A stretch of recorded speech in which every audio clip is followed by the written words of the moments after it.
The year was 2847, and humanity was still considered a joke among the stars. Park knew this better than most. He had spent 15 years working at Outpost Gamma 7, a rusting space station that floated at the edge of human territory. Every day, alien traders would pass through. They would look at the human workers with pity in their eyes. Sometimes they would laugh. Humans were small, weak, and their technology was primitive compared to the great empires of the galaxy. The elder races had ruled the stars for millions of years. They lived in ships made of living crystal, that could bend gravity with their thoughts, that had conquered death itself. And humans still used tools. They still got their hands dirty. They still fixed things with hammers and welding torches. Did not mind being looked down upon. He had stopped caring about such things long ago. He was a mechanic, nothing more and nothing less. His job was to repair the mining drones and cargo ships that came to Gamma 7. He was good at his job. Perhaps he was the best mechanic in the station, but that did not mean much in a galaxy where most species considered mechanical work to be beneath them. His small repair bay was located in the lower section of the station. The walls were covered with old tools, spare parts, and diagrams of engines he had fixed over the years. He liked the smell of engine oil and the sound of machines humming. These things were honest. They did not judge him for being human. On the night everything changed was working late. He was trying to fix an old navigation computer that had stopped working 3 days ago. The owner, a human cargo pilot named, had begged him to repair it. Did not have money for a new one, and without navigation, he could not fly. Was alone in his bay when the signal came. At first he thought his communicator was broken. Static filled the air, crackling and popping like fire. Then the static became a voice. It was not like any voice he had ever heard. It sounded old, ancient, like wind blowing through empty halls, like the last breath of a dying star. "Please," the voice said. "I am dying, I need help, I need a mechanic, a human mechanic." Froze, he looked at his communicator. The signal was not coming through normal channels.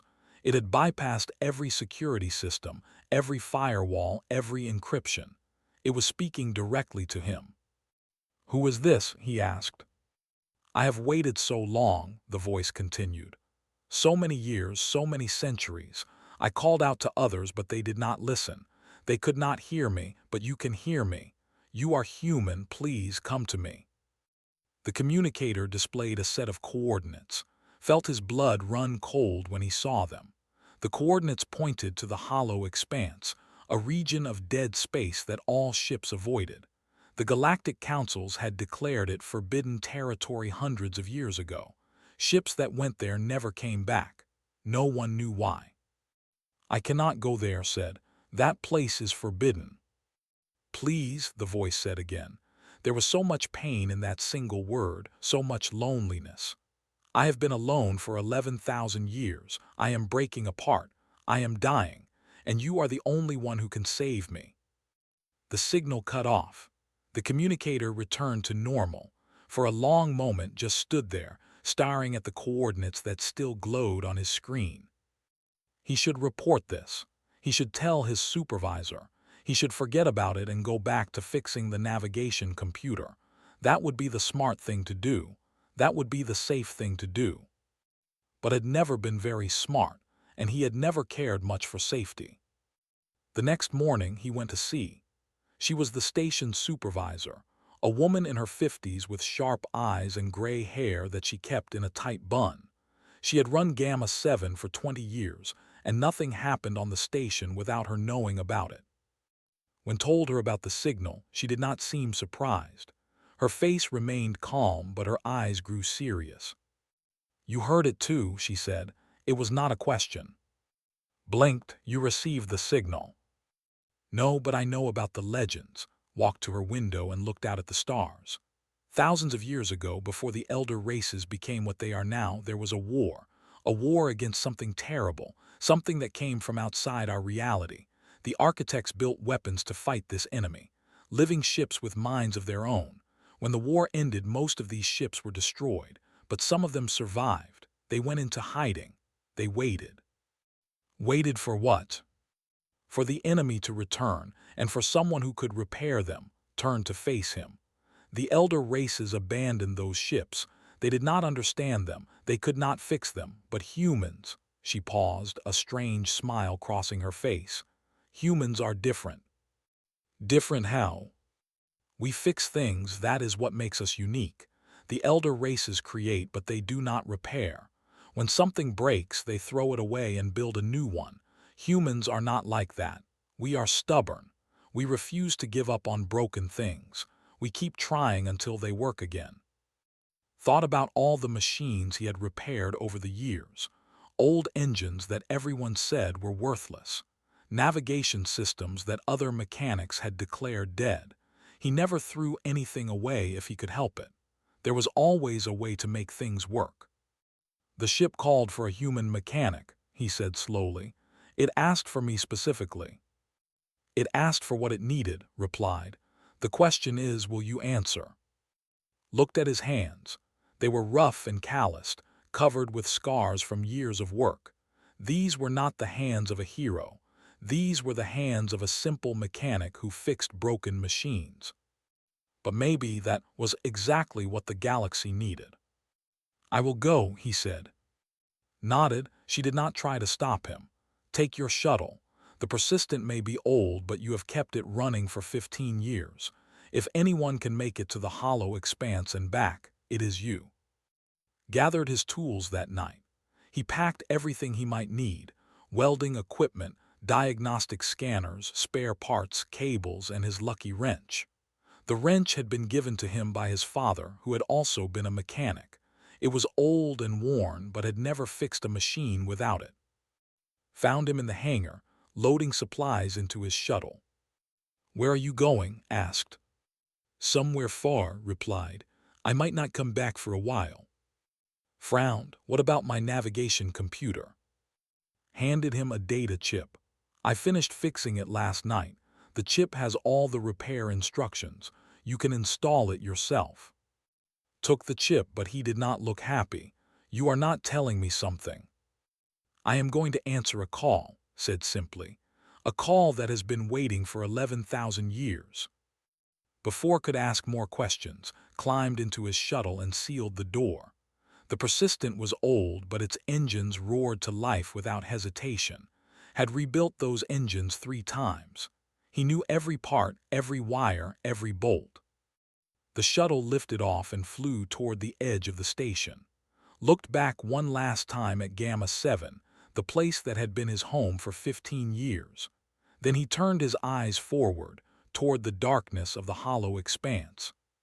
Somewhere out there, a dying ship was waiting for him. And Park, a simple human mechanic, was going to answer its call. The journey to the hollow expanse took 3 days. Spent most of that time checking his tools and preparing for whatever he might find. He did not sleep much.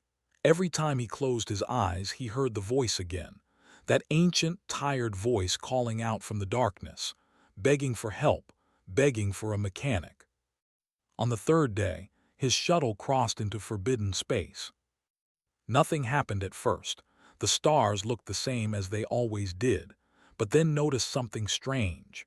There were no signals, no radio waves, no communications of any kind. The space around him was completely silent, as if something had swallowed all sound. Then he saw the ships. They appeared slowly, emerging from the darkness like ghosts, hundreds of them, thousands, derelict vessels of every shape and size drifting through the void with dead engines and dark windows. Recognized some designs from old history books. There were warships from the hegemony, exploration vessels from the empire, colony ships from species that no longer existed. All of them were broken. All of them were dead.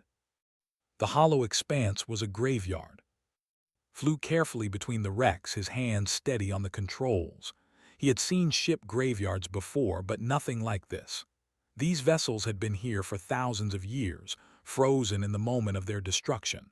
Some had holes in their hulls. Others were torn in half.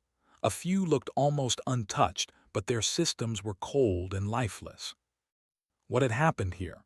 What kind of battle could have destroyed so many ships from so many different species? The answer came when reached the center of the expanse. There, floating in perfect stillness, was the largest ship he had ever seen. His sensors could not measure it properly. The readings kept changing, flickering between numbers that made no sense. The ship was black, darker than the space around it. Its hull was covered with strange patterns that seemed to glow faintly in colors could not name. Long scars ran across its surface, wounds from weapons that must have been incredibly powerful. But the ship was not dead. Deep inside, something was still alive. "You came," the voice said. It filled his shuttle, resonating through every surface.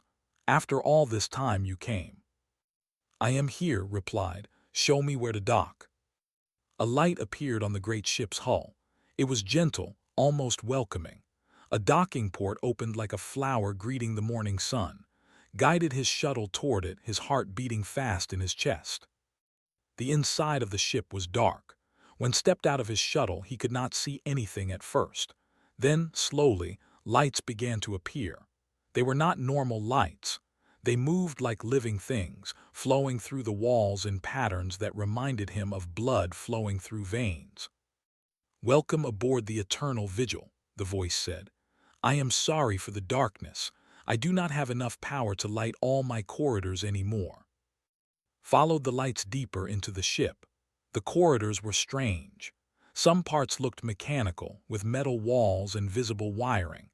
Other parts looked organic, with surfaces that seemed to breathe. And some parts were neither, made of materials that hurt his eyes if he looked at them too long. "What are you?" he asked as he walked. "I am a ship," the voice replied. "But I am also more than a ship. I was created by the architects, the first beings to achieve true consciousness in this universe. They built me to be their guardian, their protector. I was their sword against the darkness and their shield against the cold." "What happened to the architects?" There was a long pause before the ship answered. "They are gone. They sacrificed themselves to seal away the enemy, the Hollow." "Stopped walking. The Hollow, what is that?" "It is difficult to explain. The Hollow is not a thing or a creature. It is an absence, a hunger. It came from outside our reality and it wanted to consume everything. Stars, planets, life itself. The architects fought against it for millions of years. In the end, they used their own life force to create a barrier that would trap the Hollow forever. But they died doing it." "Yes, all of them. I was left alone, damaged from the final battle. I tried to repair myself, but my injuries were too severe. I have been drifting here ever since, calling out for help, calling out for someone who could fix me." Reached a large chamber at the heart of the ship. In the center of the chamber was a massive structure that looked like a brain made of crystal and light. But the crystal was cracked, and the light was dim and flickering. "This is my core," the ship said. "This is where I think. This is where I feel. When the Hollow attacked me in the final battle, it wounded me here. I have been dying slowly ever since." Walked closer to the core. He studied the cracks, the damage, the way the light stuttered and faded. It was unlike anything he had ever seen. The technology was beyond his understanding. He did not know how it worked or why it was broken. But he knew something else. He knew how to fix things. "I do not understand your technology," he said honestly. "I am just a mechanic. I fix mining drones and cargo ships. I do not know anything about architect systems." "That does not matter," the ship replied. There was hope in its voice now, real hope. "The elder races sent their greatest scientists and engineers. They examined my wounds and declared me unfixable. They did not even try, but you are different. You are human." "What makes humans so special?" "You do not give up. Other species see something broken and walk away. Humans see something broken and ask how to fix it. You improvise. You adapt. You find solutions that no one else would think of because no one else would bother to try." Looked at his tool bag. He thought about all the impossible repairs he had done over the years. The engine that had been completely flooded with coolant. the computer that had been struck by lightning, the life support system that had been offline for 3 days. Everyone had said those things were impossible to fix, but had fixed them anyway. He took out his lucky wrench and turned it over in his hands. "I cannot promise anything," he said, "but I will try." "That is all I ask," the ship said. "That is all I have ever asked." Opened his tool bag and got to work. He started by examining the core more closely. He used his diagnostic scanner, but it could not read the architect technology. So he put the scanner away and used his eyes instead. He looked at the patterns in the crystal. He studied the way the light moved. He pressed his hand against the surface and felt the vibrations beneath. The damage was severe, but it was not random. There was a pattern to it, like cracks in glass that spread from a single point of impact. If he could understand the pattern, maybe he could understand how to fix it. He worked through the night, then through the next day, then through another night. The ship watched him in silence. Sometimes it would answer his questions about how its systems worked. Other times it would share memories of the architects, showing him visions of beings made of pure light who had loved their creation like a parent loves a child. On the third day, made his first repair. It was small, just a tiny crack that he sealed with a combination of human welding techniques and materials he found on the ship. But when the crack closed, a section of the core flickered brighter. "I felt that," the ship said. Its voice was stronger now. "I felt that through my entire being." Smiled. It was the first time he had smiled in years. "Good," he said, "because we have a lot more work to do." He sent a message to back at Gamma 7. It was short and simple. "Going to be here a while. Do not wait up." Then he put his communicator away and got back to work. The galaxy had told him that humans were nothing special. The elder races had laughed at humanity for being primitive. But here, in the heart of an ancient ship that had been waiting for 11,000 years, was about to prove them all wrong. One repair at a time. 7 months passed. Lost track of time inside the eternal vigil. The ship had no windows and the lights in the corridors never changed. Days blended into nights. Weeks became months. All that mattered was the work. The damage was worse than he had first thought. The core was just the beginning. The ship's weapon systems had been completely destroyed.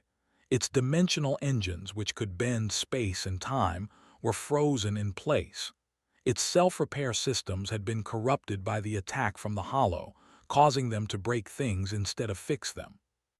Any normal engineer would have given up after seeing the full extent of the damage, but was not normal. He was stubborn. He was determined, and most importantly, he was human. He worked on the core first. The cracks were deep, but he found ways to seal them. When his welding tools did not work, he tried other methods. He used heat. He used cold. He used vibrations tuned to specific frequencies. Sometimes he just sat and thought for hours, trying to understand how the architect technology functioned. The ship helped when it could. It showed him memories of how it had been built, visions of the architects working with materials that came from other dimensions. Did not understand most of what he saw, but patterns began to emerge. The architects had built their technology in layers, like an onion, each layer connected to the others in specific ways. "You are learning faster than I expected," the ship said one day. Was covered in a strange blue substance that the ship used as lubricant. His clothes were torn and dirty. His hands were covered with burns and cuts. He had not slept properly in 3 days. "I am not learning," he said. "I am guessing. I try something. If it works, I remember it. If it does not work, I try something else." That is exactly what the architects did when they first started building.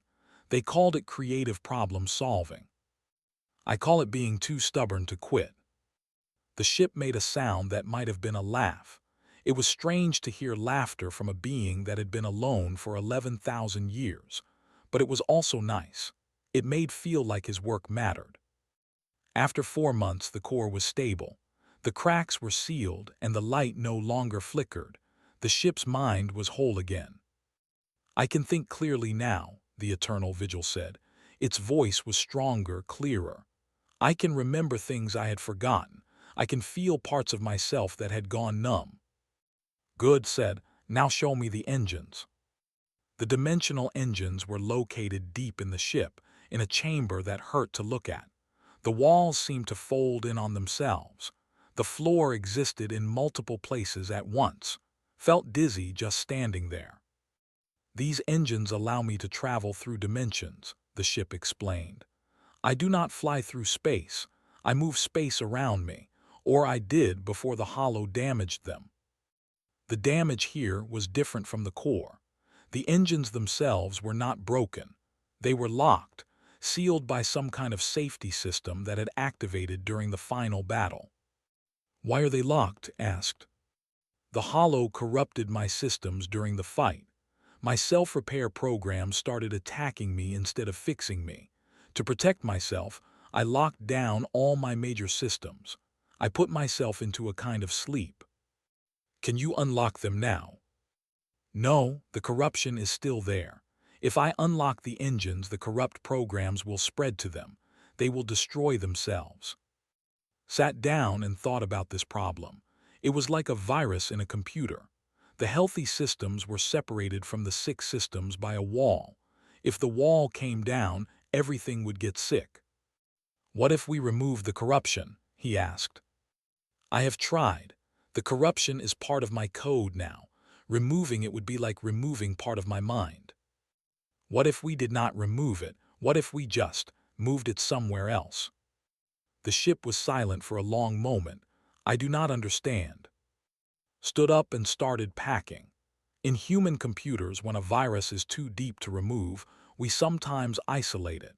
We create a separate space, a container, and we trick the virus into thinking it has one. It stays in the container, doing its damage there, while the rest of the system runs normally. You want to give the corruption its own space, its own mind.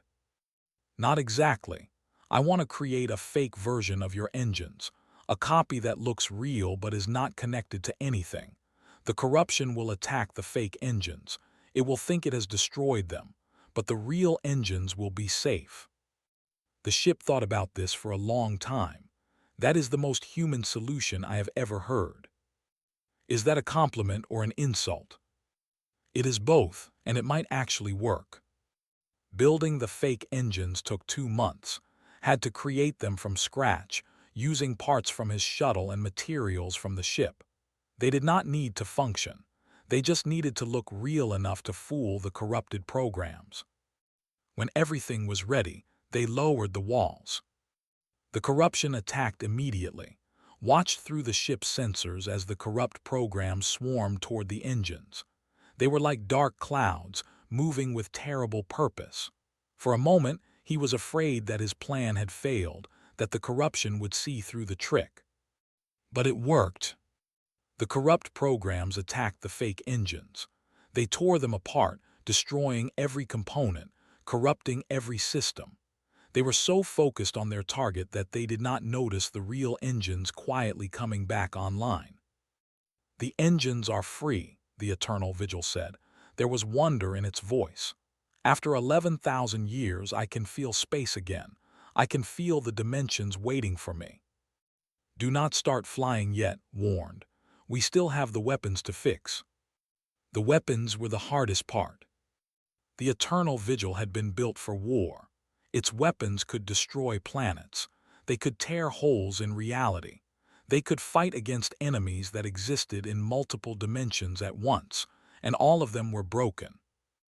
"The architects designed me to be the ultimate defender," the ship explained as it showed the weapon systems. "But my weapons were not meant to kill. They were meant to protect, to create barriers, to push enemies away. The only reason I could damage the hollow was because I used all my power at once, in one final attack. That attack saved the galaxy, but it destroyed my weapons in the process." Studied the broken systems. Most of the damage was physical: burned circuits, melted components, shattered crystals. These were things he could fix.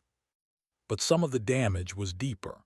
The weapons needed power to function, and the ship's power systems were running at only 10% capacity. "We need more power," said. "I agree, but my power source was damaged in the battle.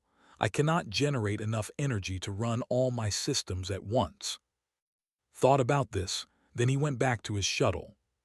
The Persistent was small and old. Its power generator was primitive compared to the architect technology, but it was working perfectly because had rebuilt it many times. "What if we connected my generator to your power system?" he asked. "Your generator, it is like comparing a candle to a star." "Maybe, but sometimes a candle is enough to light the way. And maybe, if we connect them properly, my generator can help restart yours, like using a small battery to jump-start a big one." The ship was quiet for a moment. The architects would never have thought of that. They only used their own technology. They never considered that something primitive could help something advanced. That is because they were not human. The connection took 3 weeks to complete. Had to create adapters and converters to make the two systems compatible. It was like trying to connect a water pipe to an electrical wire. But slowly, carefully, he made it work. When he activated the connection, nothing happened at first. Then, deep in the heart of the ship, something stirred. The power core began to glow, faintly at first, then brighter and brighter. "I feel it," the Eternal Vigil said. "Your small generator is like a spark. It is waking up my power core. It is reminding it how to work." The glow spread through the ship. Systems that had been dark came back to life. Lights filled every corridor. Consoles activated. Sensors reached out into the void. And the weapons powered up. Not all of them, not at full strength, but enough. Enough to show that the Eternal Vigil was no longer dying. It was alive, it was whole, and it was ready. "I am complete," the ship said. Its voice echoed through every chamber, filled with emotion. "For the first time in 11,000 years, I am truly alive." Sat down heavily. He was exhausted. 7 months of work, of no sleep, of pushing himself beyond all limits. But he was smiling. "Good," he said, "because the galaxy needs you. And now, thanks to a simple human mechanic, you are ready to answer." The Eternal Vigil hummed with power and gratitude. In the darkness of the hollow expanse, surrounded by the graves of ancient ships, something magnificent had been reborn. The news spread faster than light itself. A human had entered the hollow expanse. A human had survived. A human had awakened something ancient and powerful that the elder races had written off as dead. Within days, the galactic communication networks were burning with the story. Every species, every empire, every trading company was talking about the mysterious signal that had come from forbidden space. They talked about the human mechanic who had answered the call, and they talked about what it might mean for the balance of power in the galaxy. Received the first transmission 3 weeks after the Eternal Vigil came back online. She was in her office at Outpost Gamma 7, reviewing supply reports, when her console lit up with an urgent message. The message was from the Hegemony, one of the most powerful empires in known space. There were creatures of living crystal, ancient and proud. They had ruled their section of the galaxy for 2 million years. "We demand information about the human named Park," the message said. "We have detected unusual energy signatures from the hollow expanse. Explain immediately." Did not reply. Instead, she sent her own message to, warning him that attention was coming his way. The second transmission came from the Empire. The third came from the Collective. The fourth came from a dozen smaller species who wanted to know what was happening. By the end of the week, half the galaxy was demanding answers about the simple mechanic from a forgotten outpost. Received these messages aboard the Eternal Vigil. He read them with a mixture of worry and amusement. "It seems we have attracted attention," the ship observed. "I expected that," said. "A ship like you does not wake up quietly." "What do you wish to do?" Thought about it. He could hide. The Eternal Vigil could use its dimensional engines to disappear, to go somewhere no one would find them. They could stay hidden for years, maybe forever. But that was not why the ship had called him. That was not why he had come. "We should return to human space," he said finally. "It is time to show the galaxy what we have done." The journey back was strange. The Eternal Vigil did not fly like normal ships. When its dimensional engines activated, space folded around it like cloth. Stars blurred and stretched. Time seemed to slow down and speed up at the same time. In what felt like minutes, they crossed distances that would have taken months. They emerged near Outpost Gamma 7, and immediately, alarms began to sound across the station. Was the first to contact them. Her voice was calm but could hear the amazement underneath. "Is that really you?" "It is me," he replied. "I brought a friend." "I can see that. Your friend is the size of a small moon. You have caused quite a situation here." Before could respond, other signals began flooding in. Ships were approaching from all directions. Not human ships, crystalline cruisers, gravity vessels, living transports. All of them were converging on the Eternal Vigil. "This is concerning," the ship said. "Can they hurt you?" "In my weakened state, perhaps. I am functional, but I am not at full power. If they all attacked at once, they could cause damage." The fleet arrived first. 30 ships, each one a masterpiece of crystalline engineering, spread out in a formation that surrounded the Eternal Vigil. Their lead ship opened a communication channel. Appeared on the screen. Its body was made of pale blue crystal, shaped roughly like a tall humanoid. Its eyes were points of bright light that flickered as it spoke. "I am of the hegemony," the creature said. "You are the human called Park." "I am. And this vessel is the Eternal Vigil, the last weapon of the architects." "It is." Its crystal body hummed with energy. "This ship is an artifact of immense historical and strategic importance. It belongs to the galactic community, not to a minor species like humanity. You will surrender it immediately." Felt anger rise in his chest, but he kept his voice calm. "The ship does not belong to anyone. It is a living being with its own mind. It called for help and I answered. That does not give you the right to claim it." "Rights are determined by power," said coldly. "Humans have no power. You are barely more advanced than animals. They have ruled the stars for 2 million years. We will take this vessel and we will use it as we see fit." More ships arrived. Others. Soon, hundreds of vessels surrounded the Eternal Vigil. Their weapons were powered, ready to fire. His voice came through on a private channel. "We have a human delegation approaching. We are trying to negotiate, but the elder races are not listening. They see this as an opportunity to seize the most powerful weapon in the galaxy." "The ship is not a weapon," said.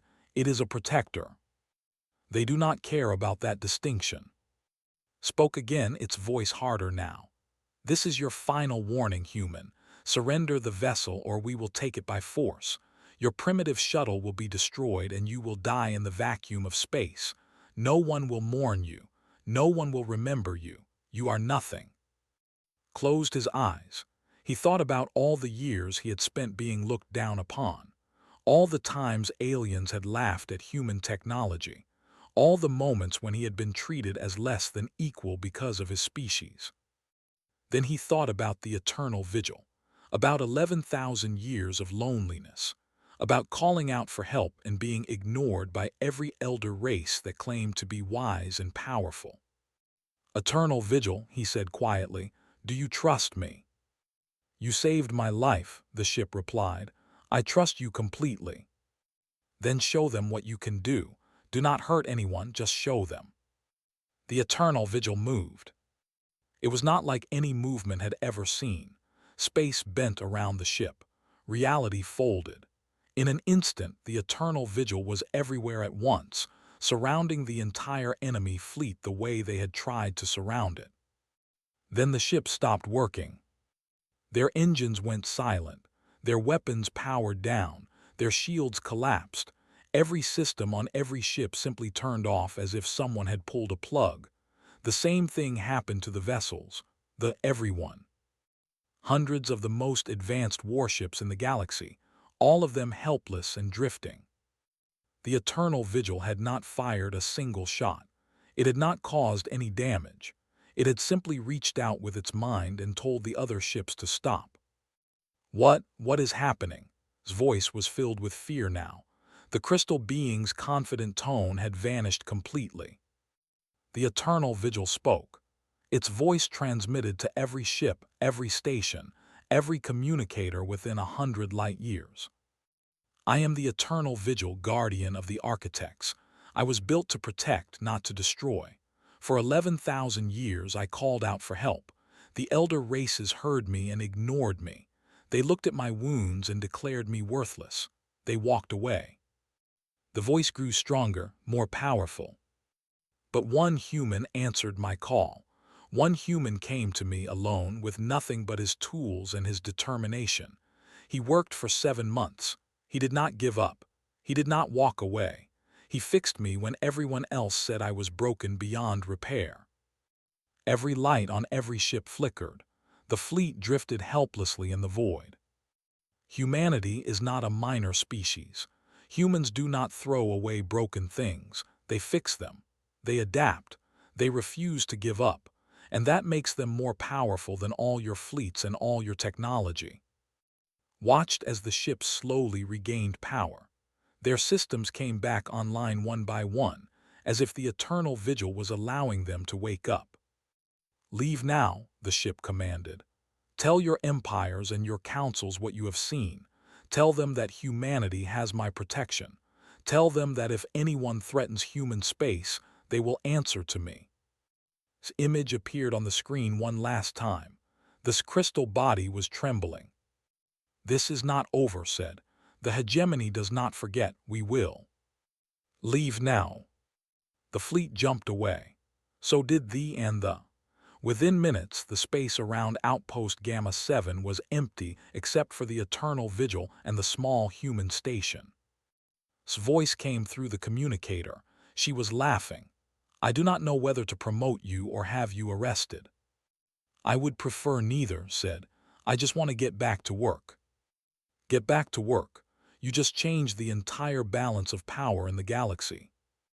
Maybe, but there is still a lot of repairing to do. The ship is functional, but it is not at full strength, and there are bigger problems coming. Bigger problems. Looked out at the stars.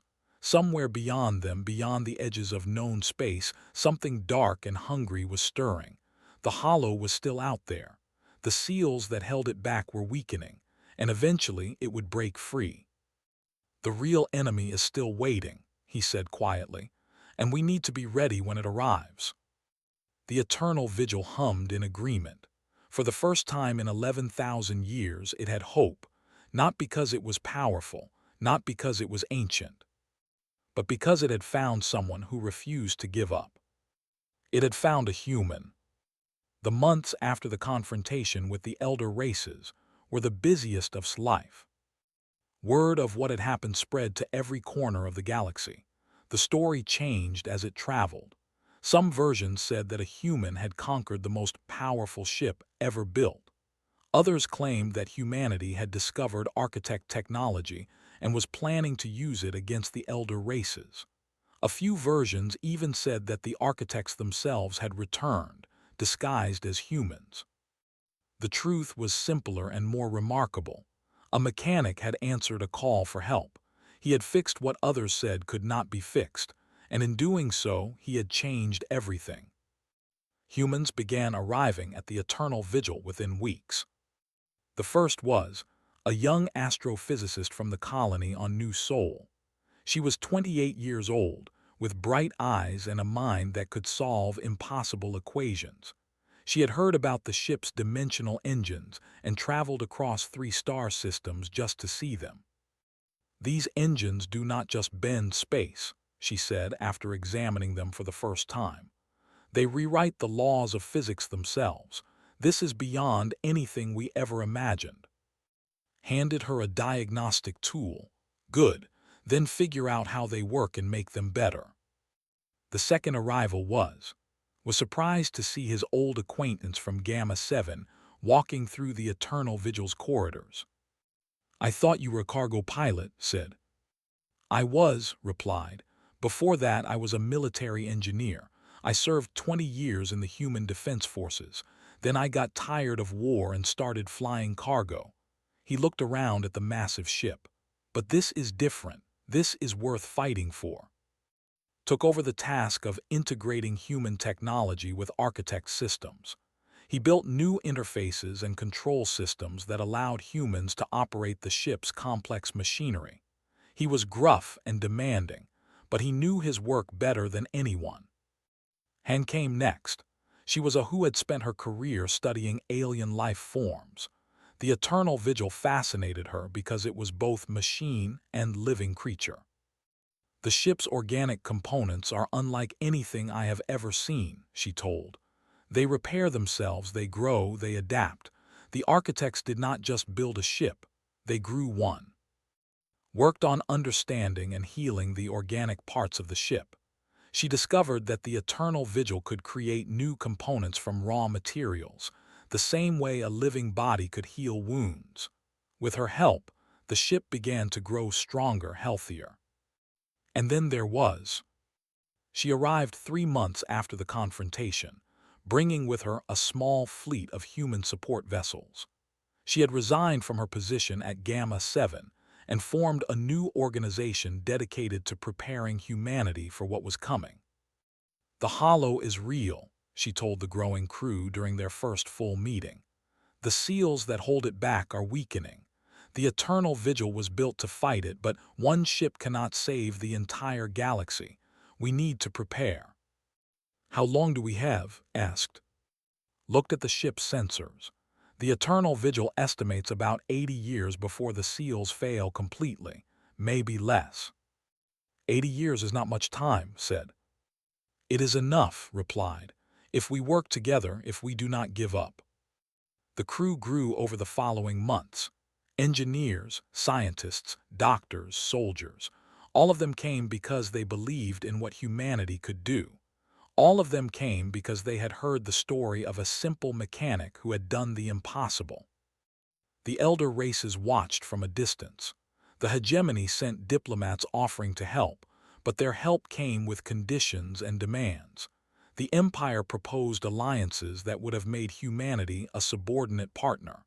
The collective simply waited and watched. Rejected all of their offers. "We do not need their approval," he told the crew. "We do not need their permission. We will prepare for the hollow in our own way, using our own methods. And when the time comes, we will fight alongside anyone who is willing to stand with us. But we will not beg for their acceptance." Some of the elder races were angry. Some were confused. None of them understood. They did not understand that humans were not trying to prove anything. Humans were simply doing what they had always done. They were fixing problems. They were preparing for the future. They were refusing to give up. The Eternal Vigil became a place of learning. Human scientists studied architect technology and found ways to adapt it.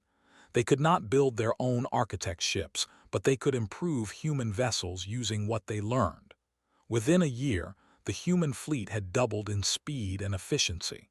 Within 2 years, their weapons were 3 times more powerful.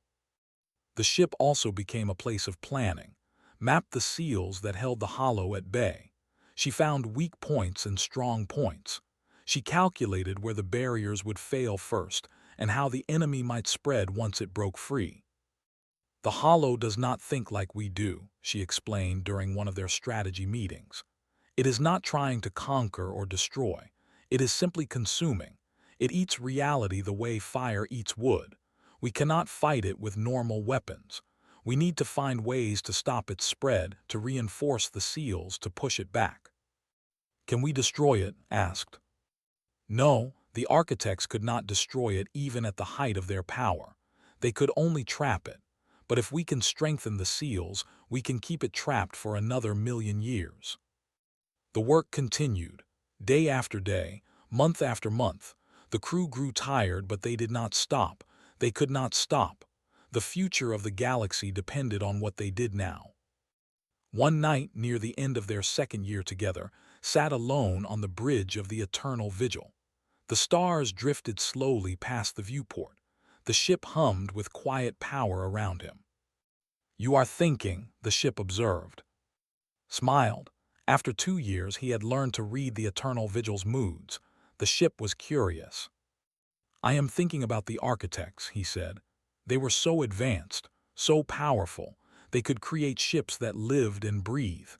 They could build weapons that bent reality, but they still lost. They still had to sacrifice themselves to stop the hollow. Does that frighten you?" "No, it reminds me that power is not everything. The architects had all the power in the universe, but they still needed to make a choice. They chose to give up their lives to save everyone else. That takes something more than power. That takes heart." "Heart," the ship repeated. "The architects spoke of this. They said it was the thing that made a difference between a machine and a soul." "Do you have heart?" The ship was quiet for a long moment. "I did not think so before. I was created to be a weapon, a guardian, a tool.